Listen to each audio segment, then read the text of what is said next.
Hello there, DIY Mark here. Hope your day's going well. Today I want to share with you my version of the ultimate workbench. This is a true multi-purpose workbench that is geared towards accurate, high-end woodworking. But just as often, I call upon it for all sorts of fix-it projects. And in this video, I'm going to show you all the features and tricks that this bench has to offer. As I show you a quick walk around, you probably see the resemblance to a lot of other designs. Yes, the truth is I stole, copied, and modified a number of great ideas I found on YouTube and elsewhere in the creation of this bench. Hopefully you can incorporate some of the ideas into your own bench. The paramount goal of this bench design was reconfigurability. I needed a workbench that I could work on any number of projects, fixing a lamp, servicing lawn equipment, or assembling a computer. Just as important as a DIY bench, I needed a table that could help me with woodworking tasks, precision crosscuts, clamping, and project assembly. Like a lot of people, my workshop is small. For me, just a 3-car garage that also has to support household storage, a spare refrigerator, and a thoroughfare for my family. With my tight space, I made the top 67 inches long by 34 inches wide. It allows me to just barely spin the bench between my table saw and wall cabinets when needed. Of course, you could size it much bigger or smaller depending on your work area. It's 36 inches tall, which is the same height as the adjacent built-in cabinets. So it makes it easier to transfer heavy projects and lumber from the table to the wall workbench and back. It's constructed mostly of 3/4 inch birch veneer plywood. I filled and edge banded the plywood edges black to provide a sharp contrast. Making the table mobile was a must. Most all of my tools roll on casters, so I can easily reconfigure my shop as needed. But just as important as being mobile is having the bench stationary, and this bench can lock to the floor.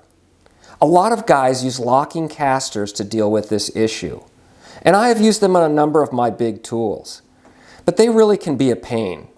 You can't always access all 4 casters, and even when the wheels are locked, you often can get them to slide because there really is just a small amount of rubber contacting the floor. This bench has a unique retracting caster setup.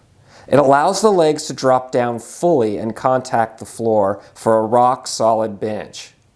Fully loaded, this bench is quite heavy, so I use 3 caster wheels on each end to support the weight. The design keeps all the casters interior to the bench, so there's nothing to trip over or stub your toe on. Let me demonstrate how the conversion from mobile to stationary is done. First, pull this handle.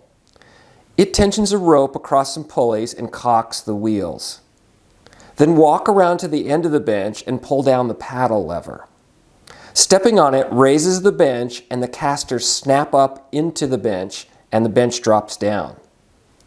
Afterwards, all 4 legs are firmly planted on the floor. There is virtually no wobbling or sliding. To return back to mobile is just the opposite. Release the rope, step on the paddle, and the caster jacks spring back into place, bringing the bench back onto the wheels. It takes less than 30 seconds to convert back and forth. The work surface is also multi-purpose. Most of the time I use this flat top for my projects. Like I mentioned, it's not always woodworking, and I need a bench that can accommodate any number of tasks, woodworking or just household repairs. But this flat bench top quickly removes and reveals a true MFT style bench below. The top is just a thin, tightly fitted cover constructed out of 1/4 inch plywood, and it's easily lifted and moved aside. Below is a precision grid of holes that can be used for clamping and precision cross-cutting.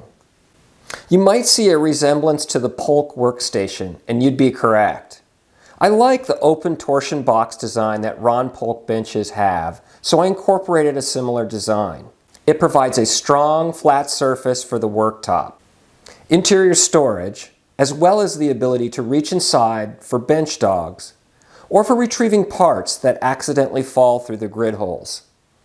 The big change I made to Ron's design was having the work surface overhang the box below. This provides a clamping edge all the way around the bench top.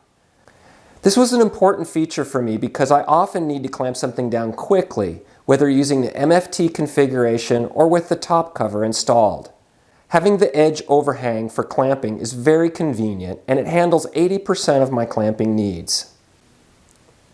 But when I'm doing a glue up or I need to hold down large projects, the grid holes are excellent. Festool popularized the grid hole concept with their portable multifunction table, or MFT.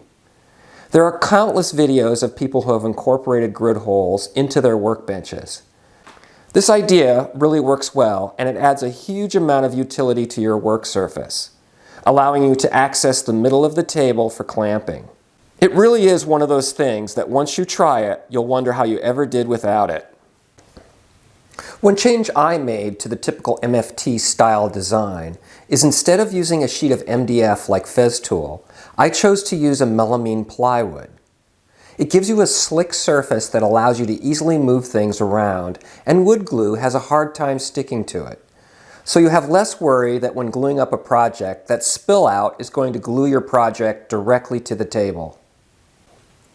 The melamine I used is a bit different than what you'll find in the home center, which is typically a particle board core. This stuff has a plywood core, which gives it a lot of strength. The plywood is laminated to MDF surfaces, which keeps it flat and very stable. Then a durable plastic foil face on top and bottom, which gives it its slick, glue-resistant properties. You might need to reach out to a specialty plywood supplier to find it. I also took great care when drilling the grid holes. They are placed very accurately. I used the Parf guide system from UGK, created by Parfitt over in the UK. Peter has a great YouTube channel and shows you step by step how to use this jig and get very accurate results. The tool is expensive, but it sort of idiot-proofs the job. The results are superb.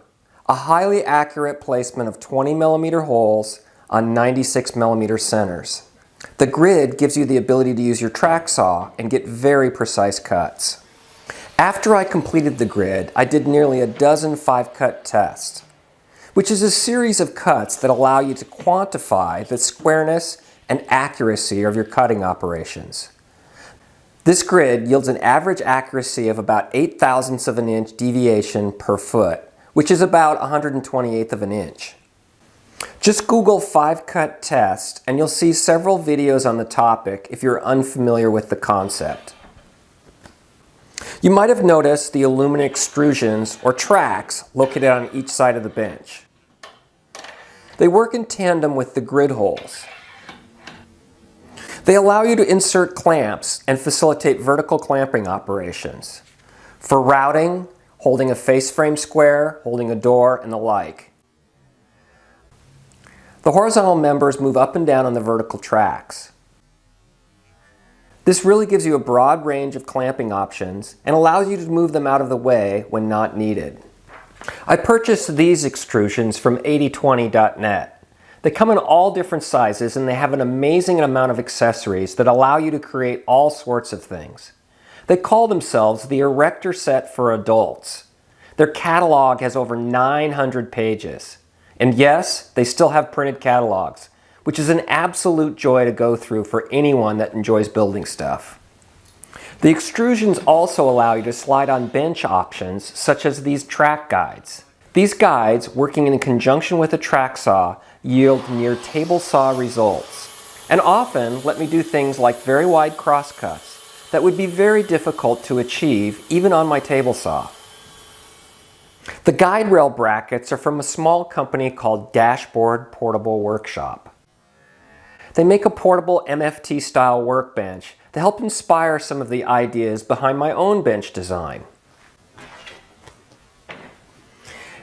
After a couple Cubbies attempts to build my own guide rail brackets, I decided to purchase the dashboard brackets, and they are excellent. Using the grid holes, bench dogs, and rail brackets, you can set up the track saw to get wide crosscuts, which are perfectly square and repeatable. Just as quickly, I can remove them from the rails and reconfigure the bench for the next operation. On the far end of the bench, I added a paper roll dispenser, much like a doctor's office exam table that allows the paper to be changed between patients. The roller allows me to pull paper up onto the bench and protect it when I need it. So paint, glue, oil, or whatever, it doesn't leave a mark on my bench top. The paper is just builder's paper that costs about 15 bucks a roll at the home center. A single roll typically lasts about a year, and the roll can quickly be removed or installed by inserting into these routed grooves. I also incorporated a couple tension springs and fingers to hold it in place to keep it from unrolling when you don't want it to.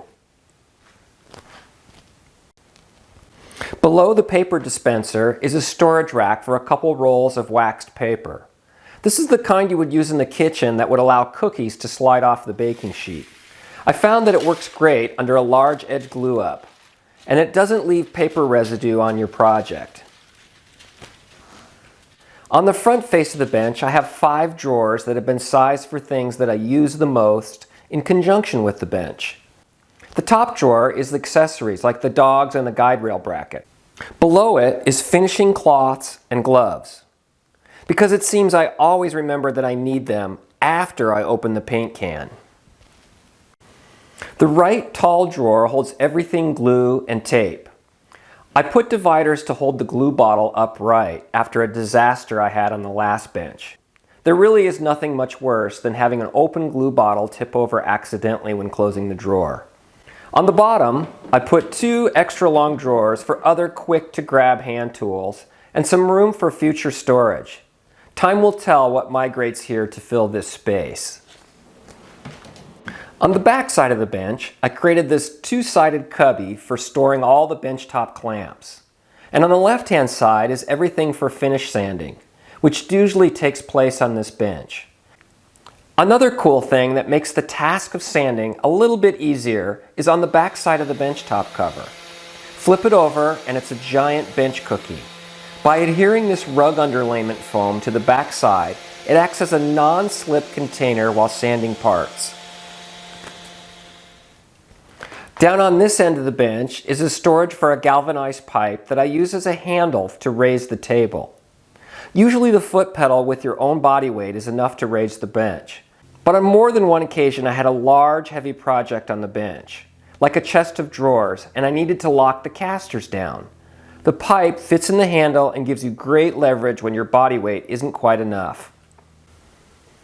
I also store my large square that I can use to square the guide rails or bench dogs.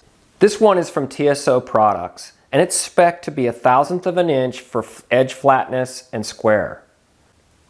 It sort of gives you that second vote of confidence when you want to check your crosscuts for squareness. Well, those are the highlights of my ultimate multi-purpose table. I hope you enjoyed the tour. I also hope you found an idea or two that you can copy and incorporate into your own bench. If you're interested in a more detailed how-to information, just drop me an email or comment below and I'll try to get back to you. By the way, I received no money or products from any of the people that I mentioned in this video. I just had a good experience when using their stuff. And I'll put links below for your convenience if you're interested.